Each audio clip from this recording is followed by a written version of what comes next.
Bien, es un poco vergonzoso ser un personaje de podcast. No puedo culpar a aquellos que no se han suscrito. Y hablar de estar de deshecho. Tuve una visita a las 3 de la mañana.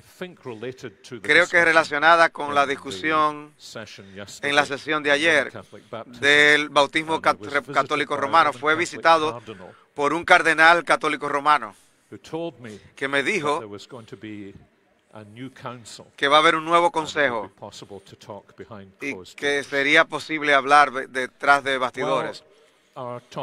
Bueno, nuestro tema es tras matrimonios piadosos y creo que todos nosotros nos damos cuenta, desde el más anciano hasta el más joven, que este es un tema de tremendo significado en los tiempos que estamos viviendo, pero también siempre es un tema sensible para nosotros, porque al venir a una conferencia como esta y en la cantidad de personas que somos, hay diferentes condiciones y relaciones matrimoniales. Algunos hemos perdido nuestros matrimonios, algunos pensamos que el matrimonio está muy lejos en el futuro, algunos se han reconciliado y se han podido casar, otros de nosotros venimos de situaciones en que nuestro matrimonio quizás hemos llegado de manera ingenua a asumir que hemos encontrado el matrimonio perfecto. Y yo quisiera que consideráramos en este tiempo breve que tenemos, no todo lo que la Escritura tiene que decir sobre el matrimonio, porque comienza en Génesis 1 y termina realmente en Apocalipsis capítulo 22, sino enfocarnos en uno o dos pasajes de la Escritura durante el curso de los próximos 45 minutos, poder conocer un poco más de 5 pasajes de la Escritura. Pero quiero leer el primero de estos, en el primer capítulo del libro de Génesis, en estas palabras que son familiares para nosotros, Génesis 1:26. Y dijo Dios, hagamos al hombre a nuestra imagen, conforme a nuestra semejanza, y ejerza dominio sobre los peces del mar, sobre las aves del cielo, sobre los ganados, sobre toda la tierra y sobre todo reptil que se arrastra sobre la tierra. Dios creó al hombre a imagen suya, a imagen de Dios lo creó. Varón y hembra los creó. Y luego Moisés usa una palabra que siempre está asociada en la Escritura con el pacto de gracia de Dios. Y Dios los bendijo y les dijo, sean fecundos y multiplíquense, llenen la tierra y sométanla, ejerzan dominio. Nosotros vivimos, desde luego, en un momento cultural muy inusual y estresante. Muchas personas que son creyentes de mi generación constantemente me dicen cómo estas cosas pueden suceder tan rápidamente. Pero la verdad del asunto es que las distorsiones del matrimonio, del género y de la sexualidad que están ocurriendo no han sucedido tan rápidamente como imaginamos. Nosotros vivimos en una villa pequeña en las colinas altas de Inglaterra. Algunas personas pueden imaginarse el lugar donde la reina tiene sus vacaciones. Entre su castillo y nuestro modesto hogar hay otro castillo en los bancos del River Dee. Y 7 años atrás, nuestro río Dee se desbordó e inundó la mitad de las casas en nuestra villa. Y casi tumbó el castillo que estaba al borde del río Dee. Y la reacción de las personas fue, ¿por qué el idiota hizo el castillo al borde del río? Pero la verdad es que lo había construido a cierta distancia del río Dee.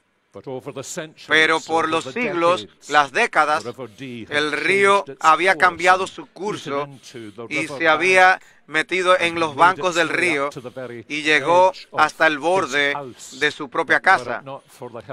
Si no fuera por la ayuda de otros, sin duda, se hubiera caído al mar.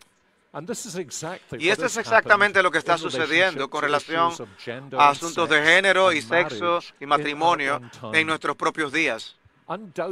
Sin duda alguna, ha habido una estrategia comenzada y manejada por intelectuales esencialmente para hacer algo, una cosa, para quitar a Dios de su trono. Y por lo tanto, como resultado, comenzar inevitablemente a desconstruir cada una de sus ordenanzas de la creación. El centro de lo cual es lo que leímos en Génesis capítulo 1, de cuando Dios hizo al hombre a su imagen, lo hizo varón y hembra. Y como dice el autor, que pone la historia bajo el microscopio en el capítulo 2, leemos lo que es esta combinación de como si fuera de antítesis que nos quiere enseñar, muy interesante, que en Génesis capítulo 1, donde Dios crea algo, inmediatamente sigue una discriminación, una distinción de lo que Él ha hecho. Hay una especie de pareja que hay a lo largo de todo el capítulo, hasta que en lugar de en 1:26 crear al hombre simplemente por el fiat divino, es evidente que cuando tú sientes que el capítulo está llegando a su clímax en este punto, de que Dios ahora entra en un consejo divino consigo mismo, como anunciando de qué se trata de ser creado de Dios. Es como el momento cúspide de a donde va la creación. Es a donde Él va más claramente a manifestar su gloria. Y en la creación del hombre, como la leemos aquí, como lo creó como varón y como hembra. Y no debe sorprendernos que Romanos de 1:18 al 22, que ya ha sido mencionado en la conferencia, de que cuando las personas comienzan a adorar a la criatura antes que al Creador, cuando la gloria de Dios es distorsionada y rechazada, realmente es inevitable sociológica e intelectualmente de que el significado del hombre hecho a imagen de Dios comenzará a desaparecer de la manera como las personas piensan de sí mismos. Y en la aplicación de esto en cuanto a varón y hembra, en primer lugar, se viene a ser distorsionado en una sexualidad falsa, y luego hay una rebelión en contra de esto, un antagonismo, y eventualmente, como ha sucedido en nuestro propio tiempo, haciendo el clamor de la demanda de igualdad de oportunidad, eventualmente termina en un dominio social. De manera que lo que es pecado en la Escritura viene a ser justicia en el siglo XXI. Y lo que es piedad en la Escritura viene a ser como uno de los grandes pecados de la era en que las personas proclaman su propia verdad. Esa es la razón externa de por qué es tan importante para nosotros estar bien cimentados en la enseñanza bíblica del matrimonio. Es también la razón, y en cierta manera, esto es lo que nosotros necesitamos presionarnos en nosotros mismos. De alguna manera enfatiza la importancia en una sociedad impía de los creyentes, los matrimonios de los creyentes brillando en medio de una sociedad impía, de que de las tinieblas la luz brilla. Y aún aquellos que dicen que aborrecen el mensaje del evangelio cristiano, que aborrecen lo que esta pareja profesa creer, ellos se ven a sí mismos confrontados con esta realidad hermosa que pueden ver en esta pareja de matrimonio. Y como la esposa es lo que debería originalmente ser. Y luego donde trabajamos, nuestros vecindarios, donde ven la recreación de que Dios está obrando en los matrimonios de los cristianos, comienza a sentirse, a crear una sed, porque nosotros somos la sal de la tierra y nuestro matrimonio está haciéndoles tener sed por tal matrimonio, y la luz del mundo colocada sobre una colina no puede ser ocultada, porque no importa cuán inconscientes estemos de nosotros mismos, de la atmósfera en que se comunican nuestros matrimonios, nuestras casas, familias y aquellos con los que tenemos asociación. Es sin duda verdad que esta ordenanza de la creación, esta maravilla de la recreación que Jesús nos ha dado a nosotros, es ciertamente uno de los puntos cúlmines del testimonio cristiano en un mundo sin Cristo. Y si eso es verdad, creo que hay dos cosas que necesitamos aferrarnos a estas. Y las comunico dos cosas, pero ambas de estas cosas tienen otros subencabezados dentro de ellos. Si nuestros matrimonios van a mostrar lo que nuestro amigo Glenn Harrison llama una mayor historia de la narrativa de la era presente, necesitamos entender que la doctrina bíblica del matrimonio, necesitamos aprender la doctrina bíblica del matrimonio y luego entender la enseñanza sobre las aplicaciones de estos principios a nuestros matrimonios. Y estas son las dos cosas que quiero reflexionar en estos pocos minutos. Primero, la doctrina bíblica del matrimonio. Y lo hermoso de esto, de la doctrina, es que está enraizada en los primeros dos capítulos de la Escritura. El pasaje que leímos, que nos da el gráfico macro del matrimonio. Y luego en Génesis 2 nos da los detalles en los versículos 18 al 25. Es un micrográfico del matrimonio. Es como si nos dirigiera la cámara al huerto, a esta pareja que ha sido unida por la gracia de Dios y en su misericordia.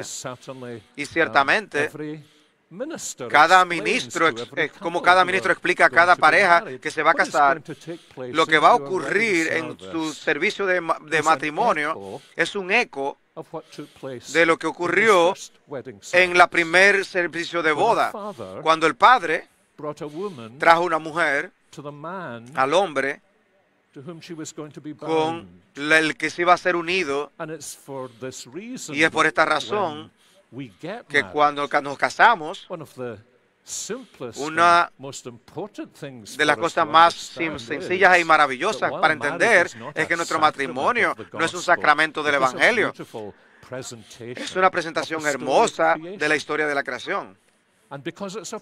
Y porque es una representación poderosa de la historia de la creación, y nuestro matrimonio, como nuestro matrimonio tenía el propósito de ser, tu servicio de ceremonia de boda, como digo a las parejas que se están casando, especialmente a la dama, ustedes pronto se van a olvidar de este servicio, siendo tuyo es lo mejor, porque es de ti, pero no es para ti. Y si tú entiendes eso y oras por esto, de que por la gracia de Dios, el servicio de boda va a ayudar a la recuperación de matrimonios fragmentados, de lo que los solteros que están allí sean llevados a mirar a aquellos que han sido fieles en su matrimonio y reconocer que esto es realmente uno de los dones más gloriosos que el Señor Jesucristo nos ha dado. Pero ¿para qué es? Encontramos aquí en Génesis 2 especialmente que un matrimonio, según este prototipo de la creación, es para cuatro cosas. Primero es para un compañerismo profundo. Es interesante, creo, que este es uno de los lugares en que la Reforma revierte la tradición de la iglesia medieval y de la iglesia que continuó durante la Edad Media. En esa iglesia, la primera razón para matrimonio era la procreación de niños. En términos bíblicos o de la Reforma, la razón primaria para el matrimonio es un profundo compañerismo. Génesis 2, versículo 18, tiene estas hermosas palabras: no es bueno que el hombre esté solo. Interesante, ¿no? Que solamente cuando Dios ha creado al hombre y a la mujer, que todo es muy bueno. Este es el punto culmine de la creación. Y el propósito es mostrar este compañerismo profundo. Ahí está el fenómeno del amor romántico, por cierto, pero ningún matrimonio sólido se va a construir solamente sobre el amor romántico. Los matrimonios sólidos están basados en la mejora de las amistades, en este tipo de compañerismo, donde podemos vernos el uno al otro en el conocimiento de que compartimos una unión secreta de que nadie más comparte. Y hay alguien que está allí para nosotros. Yo recuerdo como adolescente, creo que puedo decirles que ni mi padre ni mamá me hablaron acerca de la charla de las ovejas, de las abejas y abejitos, de que cómo los varones se agarran de las manos de las hembritas. Pero recuerdo un libro por Roland Bainton sobre el sexo y matrimonio en la Reforma, y fue sorprendido como adolescente de que en la Reforma los hombres y mujeres que se casaban no porque se enamoraban, se enamoraban porque se casaban. Y lo que parece tan curioso para nosotros, que estamos tan influidos por Hollywood, y la fachada de personas tristes mostrando experiencias gloriosas, sino que esta es la enseñanza bíblica.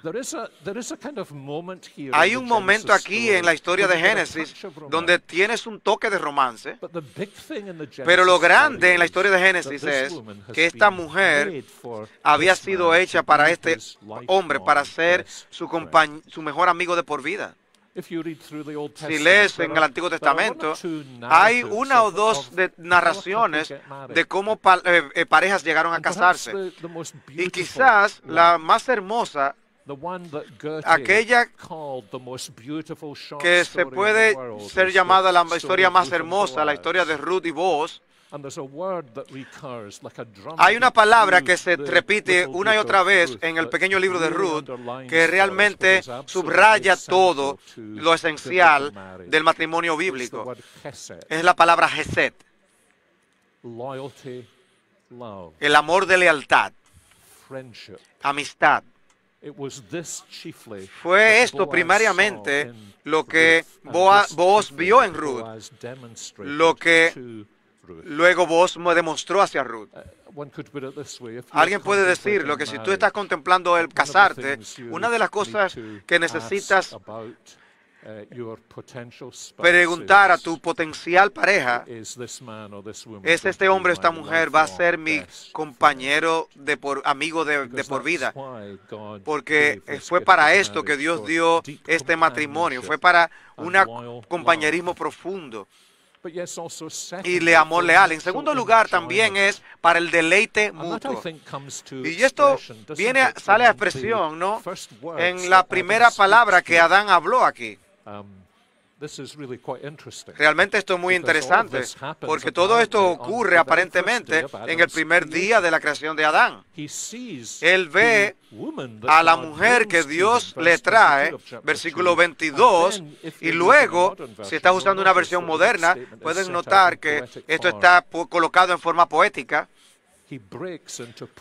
Él sale y habla poesía, habla una canción, y dice: Por fin. Now that's rather curious, isn't it? ¿No es curioso? I mean, he is not a single day old. Él ni siquiera tiene un día de vida.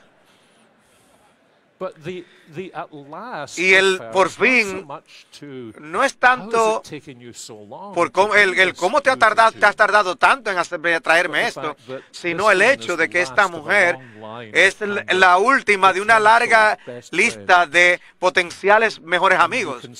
Y puedes ver aquí cómo estaba escuchando a mi amigo Derek Thomas hablando de Dios y la vida de resurrección. Puedes ver a Adán y en la forma de Derek Thomas, en Muchi, en la...